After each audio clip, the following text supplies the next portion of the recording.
welcome back to Books with Brandywine. So, in case you didn't know already, I am, for April, doing Shakespeare Month, which is where I read a Shakespeare play every day, and I try to do, one play every day. Sometimes it'll go over into 2 days. They're not very long, it just depends on my schedule. And my goal is to get to read all of Shakespeare's plays and his poems and his sonnets so that I can finally learn more about Shakespeare. I've always wanted to take a Shakespeare class and never been able to, and I haven't read any of Shakespeare's plays in a decade, and so I've really been wanting to do this.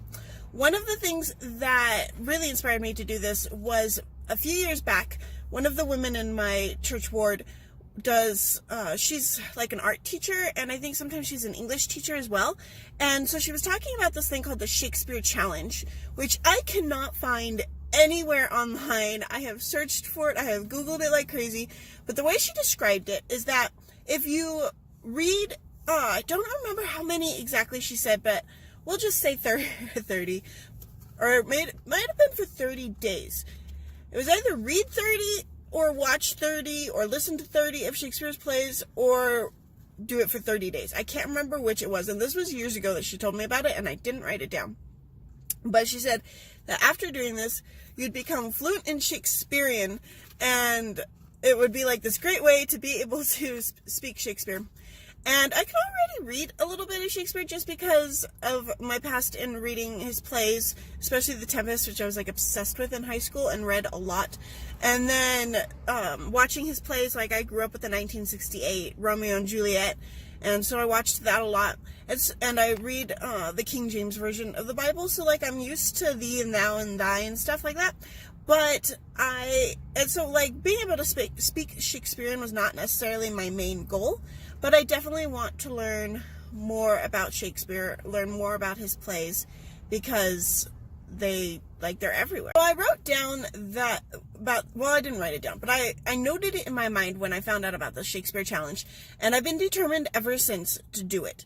And then I finally decided that I was going to do it around Shakespeare's birthday, and since Shakespeare's birthday is April 23rd, I decided that April would be the best time for me to do it, and since there's about 36, I think-ish plays, and there's 30 days, I don't think there's 31 days, I think there's 30 days in April, I was that's a pretty close number, that's manageable, I can do that.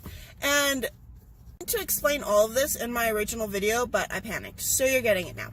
So these in between, the tags and the book hauls and the children's or kids corner and all of those videos, I'm going to be doing videos that will be discussing my reaction to reading each of Shakespeare's plays. And I won't be covering all of Shakespeare's plays, but just the ones that really stood out to me, or more popular books, because I'm not going to have time to do all of that in a single wrap-up. That wrap-up would be an hour. And so I'm going to be doing individual videos, and because of that, I'm going to be posting Shakespeare-related videos every single day. And so the first of the videos that I'm going to be doing is going to be about Romeo and Juliet. So this is a play that everybody, not even just me, everybody is super familiar with Romeo and Juliet. It is in movie adaptations, it is in books, people just mention it randomly in conversation. It is so well known that if you don't know who Romeo and Juliet is, then I would be a little bit worried. And so I decided to choose that one as the first book I was going to read, because it is a book that I'm so familiar with. I figured it would be a good way to get me started into this Shakespeare month. And so I picked it up, and I already had problems with the whole, obviously everybody who's oh, we want to be like Romeo and Juliet, and it's really, you want to be in a relationship that lasts exactly 5 days and everybody dies? Because that just doesn't sound, that's like saying that you want your family life to be like Hamlet.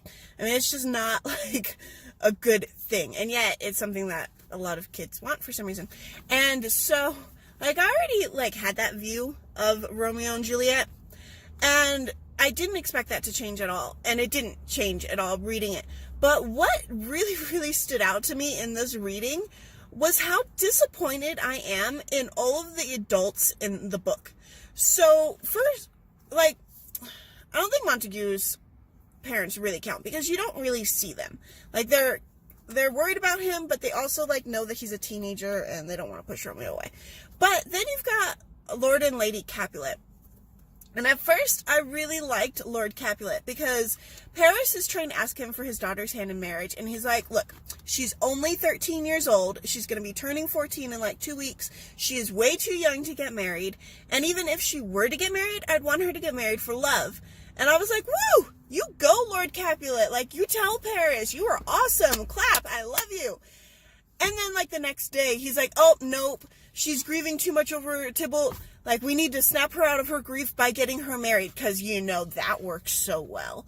And so he just hands her over to Paris after just saying that he won't marry her off because she's too young, and that she can't, like, he won't marry her off unless she's in love. And he gives her a chance for Paris to try and woo her, and then decides there's no more time for him to woo her, and he's just gonna, like, get her married. And I was just like, Lord Capulet, like, what was happening? I had such hope for you. You were such a good dad, and then, like, now you're not. Oh, and then he tells Juliet that she has to marry him, and if he doesn't marry him, that she's basically dead to him, and he's just gonna throw her on the streets because she's so unforgiving. Like, he just immediately snaps. And I understand, like, they're on a time schedule. Like, he has to push these 5 days into, like, 2 hours and make it super, super fast, so he doesn't really have time for them to have, like, an actual discussion. But, you know, the time period, like, women were just an item type thing. But I'm just like, dude, like, how did you go from being so awesome the day before to being so annoying the next day? So, that happened. And then there's the nurse, and, well, even before I get to the nurse, so Lady Capulet, like, I can kind of understand where she's coming from. Like, she just, like, she thinks Paris is hot, and he's rich, and he's intelligent, and he comes from a good family. So I guess I can understand why she's trying to get her daughter married off to him, because, I mean, he seems like a basically good catch. I'm assuming he's not very old because everybody keeps calling him young, but even if he's, like, 20, that's still a 7-year difference to Juliet, who's still a child. And there is an 8-year difference between me and my husband, but I was a grown adult when my husband and I got together. So I don't like that she's, you know, just jumping at joy for her 13-year-old daughter to go off and marry this guy. But they did mention that younger women than her were already married and having kids. So in their, like, environment, I guess it kind of makes sense. So I can kind of understand where she was coming from. So I just had a thought. I was watching the movie from 1968, Romeo and Juliet. And it occurred to me that I don't remember if it was, I think it was Lord Capulet. Yeah, because he was talking to Paris. Lord Capulet was talking about how they were old men. And maybe they were. But Lady Capulet mentions to her daughter Juliet, who's 13 years old, that she was younger than Juliet when she got married and started having kids. And so it got me wondering, like, Lady Capulet could be, like, 25 years old, maybe 26 years old. She could be older, depending on how long it took her to have Juliet. But she definitely could be 25 years old. Not that that really changes anything about the character, but it does make me imagine them differently in my head. Like, how they looked. And then there's the nurse, who's one of 2 adults that actually knew what was going on.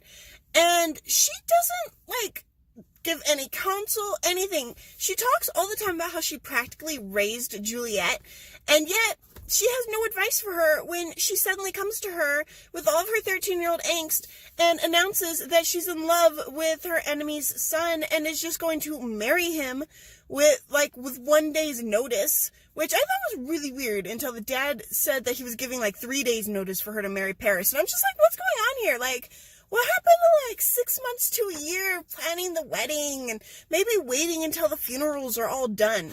But no, she's gonna marry him in, like, 1 day.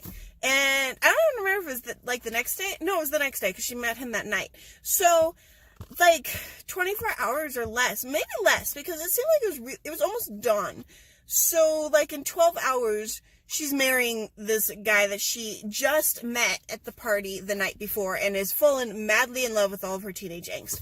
And yet the nurse has no advice, doesn't speak against it at all until after they're married and he gets banished, and then she's like, oh, well, you should just marry Paris. It's like, she's technically married to Romeo, and just because nobody knows about it besides these 2 adults doesn't mean that it's not legally binding, especially because they've already consummated it. And she just, like, I don't know, she bugs me. She's, like, the flippiest, like, character in the whole book. Like, she's an airhead. And it's like, why would you have an airhead raising your child? But, yeah, especially when you're, like, a lord or a lady and you can pick anyone to be your nurse. And yes, my background environment keeps changing because I'm doing this video throughout the day. But, as I was saying, and then there's Friar, who's the only other adult who knows what's going on. And I get that he wants to do this because it might bring the Montagues and the Capulets together, but there's got to be a better way than having two children have a secret marriage and then springing it, oh, surprise, on their parents. Like, I don't see how that would go well, and I'm only 30. He's, like, gotta be at least 60 or 50. Like, how does he not, like, see that this is not a good idea? And then they're like, okay, I almost call him Paris. Romeo gets banished, and, you know, the dad is throwing a fit, like, if you don't marry Paris, you're dead to me, blah, blah, blah. And I'm gonna admit, this is, like, the only time in the book where I'm like, all right, you guys got married, you're going through with this, like, this is your opportunity, man. Like, if you don't marry Paris, you are banished, and you are dead to your father. So Romeo's already banished, so all you have to do is not marry Paris, and you'll be banished for being a horrible daughter, and then you can go live with Romeo, you know, wherever he's gonna live, because he doesn't have an income, because he doesn't have his family support. And so, but no, she decides to tell her mom that she hates Romeo, like, in this whole long dramatic speech about how she hates Romeo when she's lying. She's just telling her mom what she wants to hear, and then agrees to marry Paris. And then the wedding gets, you know, pushed up, and you guys know what happens. And I still don't understand why Lady Montague died of a broken heart just because her son was banished. Like, he's still alive? He's just not in the same city. Like, what if he had decided he wanted to see some other part of the world and travel because, you know, there's more than just fair Verona? But I guess the mom didn't want her son to ever leave the nest. Ever. But yeah, so I have major problems with the adults. But we all know the basic story of Romeo and Juliet. We know how it goes. So the other part of the video is all of the cool stuff that I found out while doing research about Romeo and Juliet. So I don't know why, but in my mind, I just thought that Shakespeare made up all of these stories and was totally original and was totally, like, the person to be credited whenever any of these stories got written and readapted and everything. But he did not come up with most of these stories. So, like, with Romeo and Juliet, apparently it's an Italian story that had been around for, like, ever before he made the play about it. And in fact, they believe that his play was based off of a poem that had been written based off of this story. That was written, let's see, he wrote it in like 1596, 1569-ish. I didn't write that down. And this other poem was written like 30 years before, and it was the tragical history of Romeo and Juliet, or something like that. And so all Shakespeare did was take that story, add a few more characters, expand some characters a little bit, age down Romeo and Juliet to make it more dramatic, make the timeline into 5 days to make it more dramatic, and called it his own. But the story was around even before that poet wrote his poem. Like, it's a story that's been around for a really long time, which I did not realize. I just thought that Shakespeare came up with Romeo and Juliet and came up with all of his other plays. I mean, obviously things like the historical plays that are based off kings, like, have historical background, but, like, As You Like It and Romeo and Juliet and Hamlet, like, I thought he just made that stuff up. But he didn't, because he borrowed from other places. And he wasn't the only one. Apparently a lot of playwrights back then, like, borrowed from a lot of Italian novellas.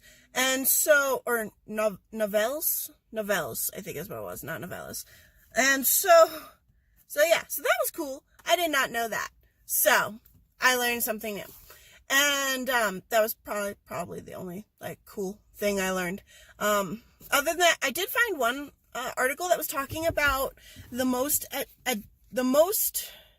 adapted Shakespeare plays into movies. And it's a really, really cool article. I'm going to link it below so you guys can find it and read it. And I would definitely suggest, like, doing research on Romeo and Juliet, because there really is a lot of cool stuff out there. Like, they talked about, like, all the history of, like, how many times Romeo and Juliet have been, like, popping up throughout, like, stories and histories, and I couldn't remember the dates or the times or the locations. But I would definitely, like, suggest looking it up, because there is some really, really interesting stuff in there. And so, yeah.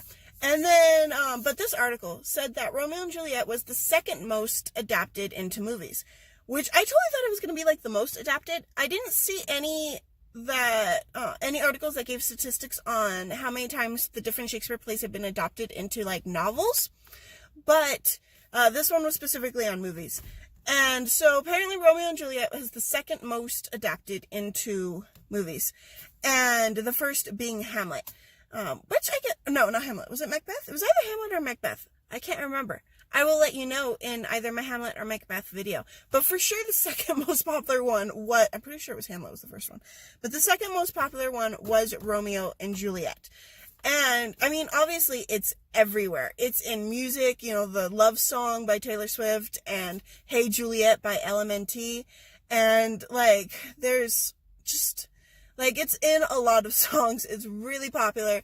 And then it's in books, it's, like, there's adaptations of it, it's in movies, there's, like, the 1968 version that I grew up with and have seen, like, 1,000 times, there's that Leonardo DiCaprio version that I have never seen and actually probably need to watch eventually.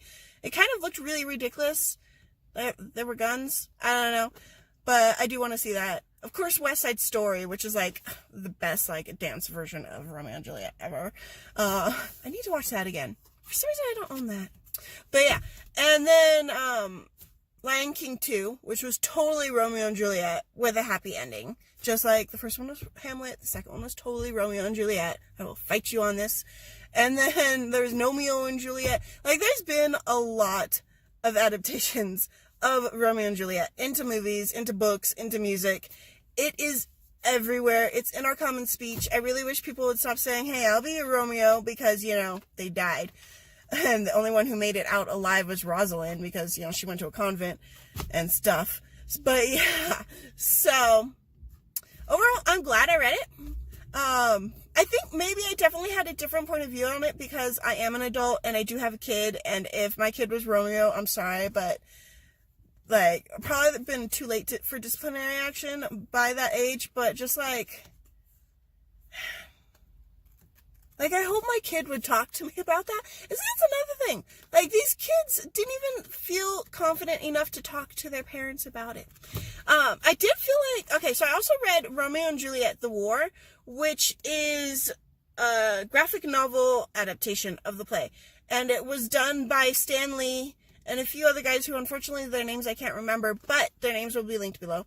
And they did a futuristic adaptation. So Montague is a doctor that creates cyborgs, and he did it to help heal himself because he was in a wheelchair, but then his wife and his son got in an accident of some sort, and it was either save the wife or save the son, and so the wife said save the son, so the wife died, and then they saved the son and turned him into a cyborg.